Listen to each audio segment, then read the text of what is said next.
शनिदेव का श्राप और विक्रमादित्य की परीक्षा, एक अनकही कथा। आपने श्री किंकर द्वारा रचित श्री शनिदेव जी की आरती में इनका विवरण जरूर सुना होगा। प्राचीन उज्जैनी में एक महान राजा था, विक्रमादित्य। अपनी बुद्धि, वीरता और न्यायप्रियता के लिए प्रसिद्ध उनका साम्राज्य समृद्ध था। लेकिन एक दिन स्वर्ग के देवता उनके दरबार में एक ऐसा प्रश्न लेकर आए जिसने उनकी किस्मत हमेशा हमेशा के लिए बदल दी।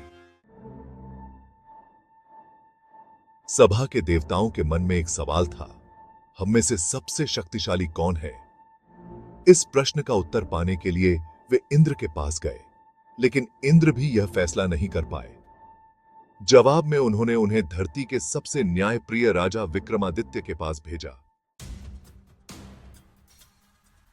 विक्रमादित्य ने इस कठिन प्रश्न का हल निकालते हुए 7 धातुओं से बने सिंहासन तैयार किए, सोने से लेकर लोहे तक। उन्होंने देवताओं से कहा कि वे अपने पसंद का सिंहासन चुनें।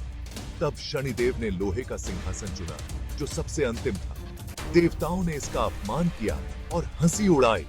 यह देखकर शनिदेव का क्रोध भड़क उठा। शनिदेव ने क्रोधित होकर कहा, तुमने मुझे सबसे नीचा स्थान दिया, लेकिन तुम मेरी शक्ति नहीं जानते। मैं ही वह हूं जिसकी दृष्टि से राजाओं का सिंहासन छिन जाता है।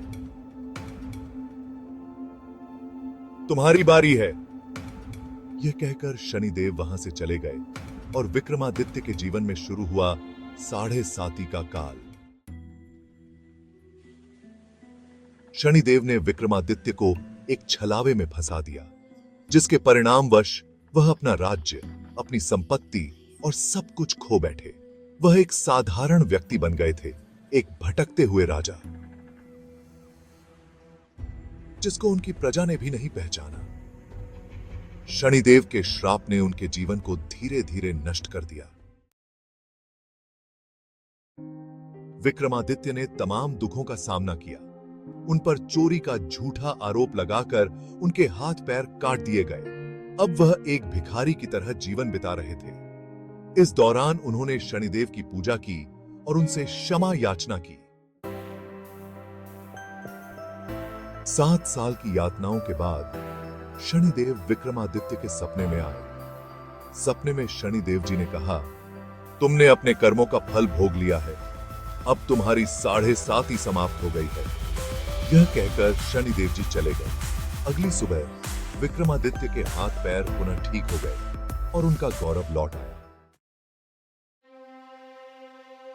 विक्रमादित्य ने राज्य लौटकर यह घोषणा की कि शनिदेव भी उतने ही शक्तिशाली हैं जितने अन्य देवता। उन्होंने शनिवार के दिन शनिदेव की पूजा का आदेश दिया और कहा कि 7.5 का प्रभाव सभी पर पड़ सकता है।